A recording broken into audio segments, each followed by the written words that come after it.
in our sport, messing up means things like this, you know, Yeah. and not enjoying it could also equate to things like this because you're half-assing it. So just maintaining the balance of those two things is very important. It's a very fine line, right? Very, very fine. Evident by, your face. There's a very Yeah. fine line. What do you make of Pantoja now as the champion in your weight class? What do you think about it? I think it's cool. I think he's earned it. He's done really well. For Yeah. some reason, I haven't seen a lot of promo for him. When Brandon Moreno and Figueroa became the champ, you would see it everywhere.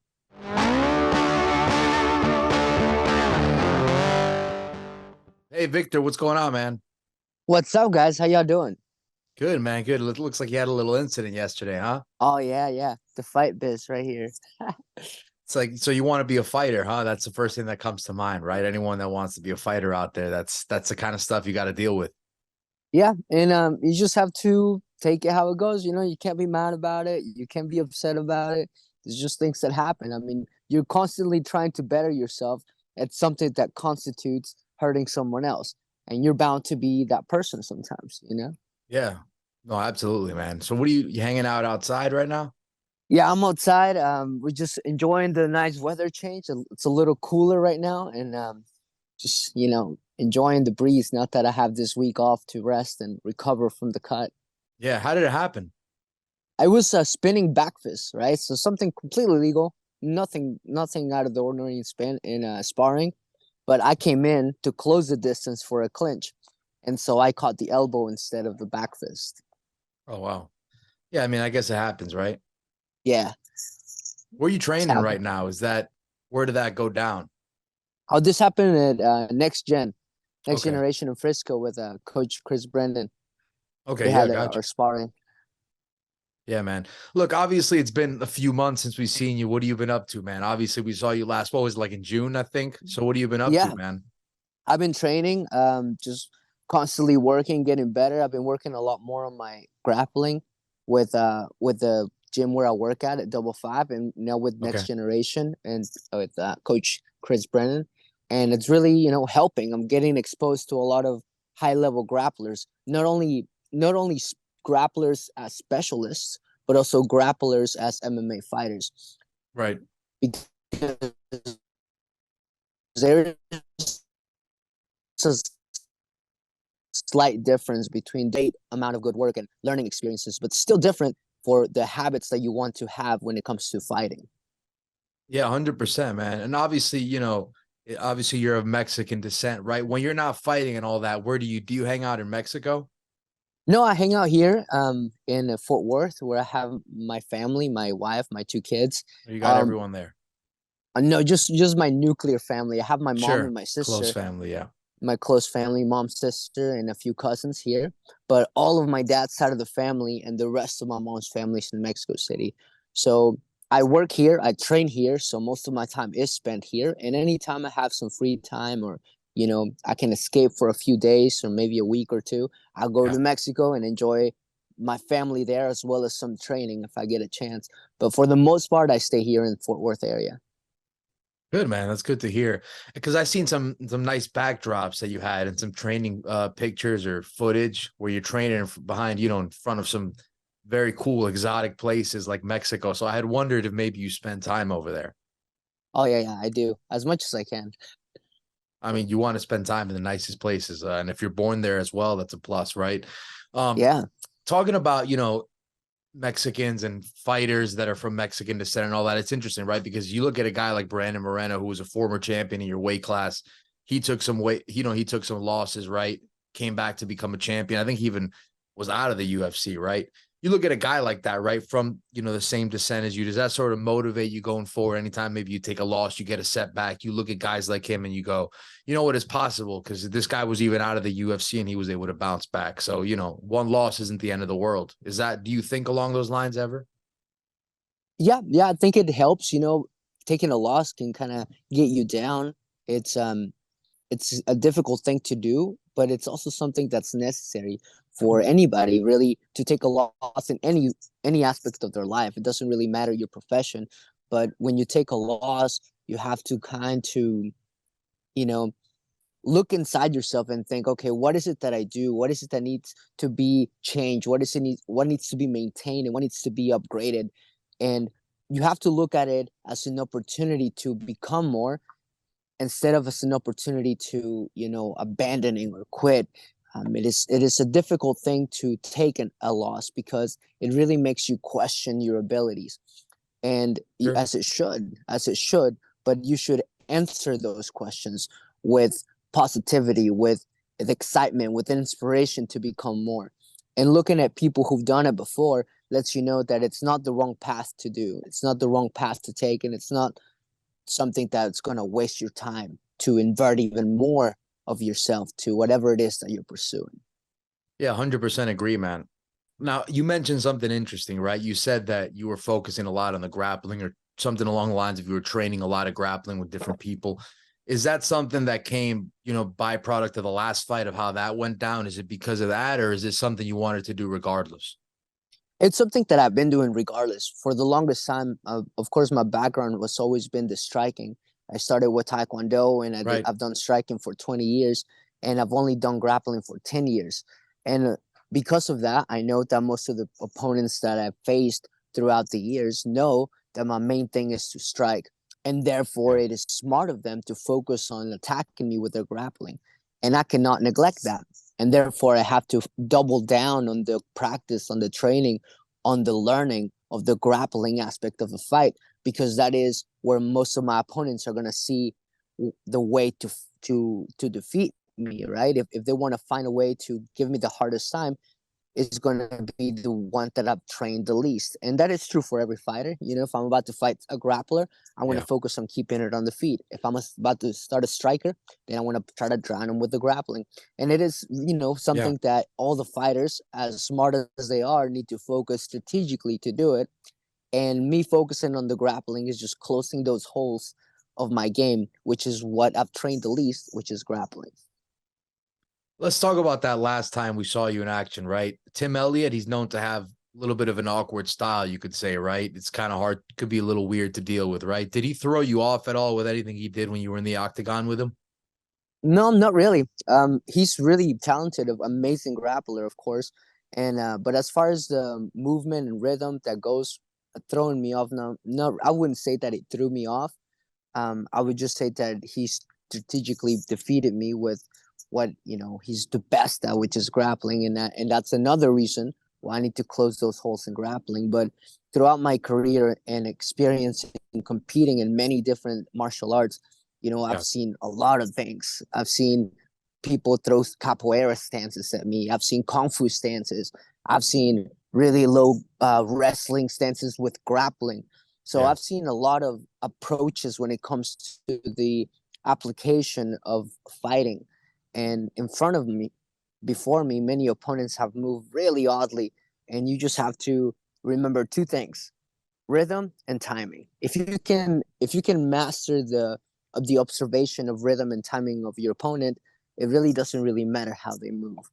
It was certainly an exciting fight, in some aspects when the fight was standing and whatnot. But overall, are these the more frustrating fights, maybe where you feel like you can get the better of him in the stand up, but as far as the wrestling, it maybe neutralized a lot of what you can do? Is it a frustrating fight? Yeah, it was frustrating. I will say that whenever I go against a grappler, and they try to hold me down, as they should, as it's strategically the sound thing to do. For me, it is a little frustrating. For one, I like to Well, strike. I'm glad you don't For complain two, about it, because there's plenty of guys that are like, oh, he's just taking me down and he's not doing anything. But at the same time, you know what he's going to do, and you're not doing anything about it. So at least credit to you for at least saying that, because there's other people that they get upset by things like that. But yeah, I mean, it I don't get it. happens. It's a game, right? Sure, Our goal is to win, regardless of how we do it. We have to win, impose and your if that strength too. is correct, and if you can't be mad about strategy. If somebody defeats you with the Yeah, strategy that they did, you can't do that. If you defeat them strategically, then you're not going to complain if you win in a boring fight. So, um, I would say it is frustrating for me as a fighter. I don't hold anything against anybody, as I just mentioned, yeah. but for the sake of just me and loving to strike, and also for the sake of people, me knowing that the fans love a good banger, Yep. it does frustrate me a little bit that we didn't get to showcase the exchange of strikes. But at the end of the game, when it comes to the sport, Yeah. it was a fair win, you know? And when you're on the ground, was it more of a control kind of thing? Were you taking any serious damage down there, or was he sort of just controlling you down there, trying to maybe ride out the clock, control the fight? I think of course, he was trying to get some damage on the ground, Mhm. otherwise they'll stand you up if nothing's going on. So damage was trying to be delivered. I didn't think I'd received any damage. I didn't feel like I was in trouble. I never really got hurt, knocked out, dazed, or anything. But it was very frustrating to not be able to get up, you Yeah. know. And so aside from that, I would say it was mostly just controlled, very controlled and difficult to execute any type of get up or submission. But as far as damage goes, I don't think I received any. Yeah, fair enough, man. I don't want to harp on the last fight too much. I kind of just like to, always speak about the last time we saw the fighter in action, get their thoughts on it. So it's good to, get your thoughts on that. And I'm glad that you've been drilling the grappling, man. I think it'll only make your game better. Obviously, we know what you can do in the stand up. Since we're on the subject of the 125-pound weight class, what do you make of the champion now, Pantoja, right? He took out, again, a guy we just brought up, Moreno, very tough opponent, right? He's obviously the target everyone is gunning for. What do you make of Pantoja now as the champion in your weight class? What do you think about it? I think it's cool. I think he's earned it. He's done really well. For Yeah, some reason, I haven't seen a lot of promo for him.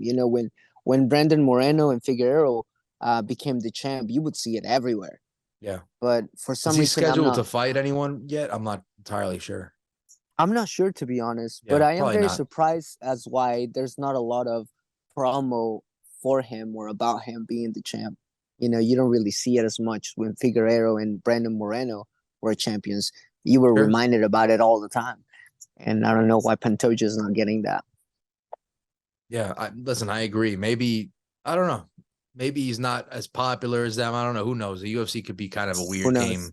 game. Sometimes the fans pick and choose who they want to be relevant, right? But I saw that last year, right? Because you had a pretty good year as far as last year. I believe you had about you were amongst the top of the UFC in significant strike accuracy, right? Are these Yeah. things that you've been working on in the gym that you want? Are there like new things rather that you've been working on in the gym that you want to show in the upcoming fights? Maybe not new records that you want to break, but are there new things that you want to break out that you haven't shown us yet? I want to land a 360 kick. I do so in sparring quite often, but when it comes to the fight, Sure. when it comes to the time of competition of executing it, I perhaps take it too seriously to let myself just be and throw whatever it is that just comes at me. I'm not sure if you can relate to this, but whenever you do something for fun, you're more likely to just throw careless out the window and do something that's super cool.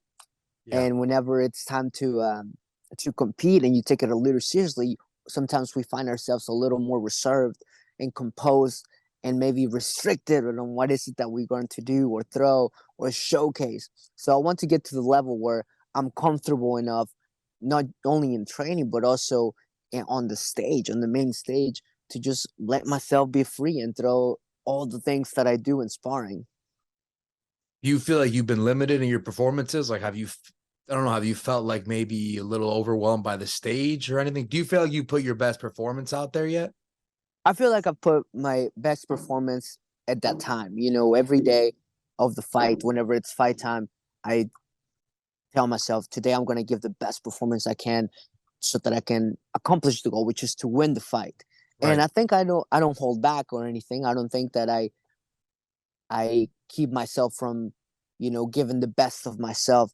But when it comes to innovation and when it comes to feeling free and careless in there, Mhm. I um I think that that's something that many professionals do because it's taken so seriously. I mean, you don't want to get caught doing something stupid, and sometimes we confuse stupid with innovative, and it's a very thin line, really, to say, oh, is this going to be awesome, or is this something that's kind of dumb, and I just think it's awesome, you Yeah. know? Yeah.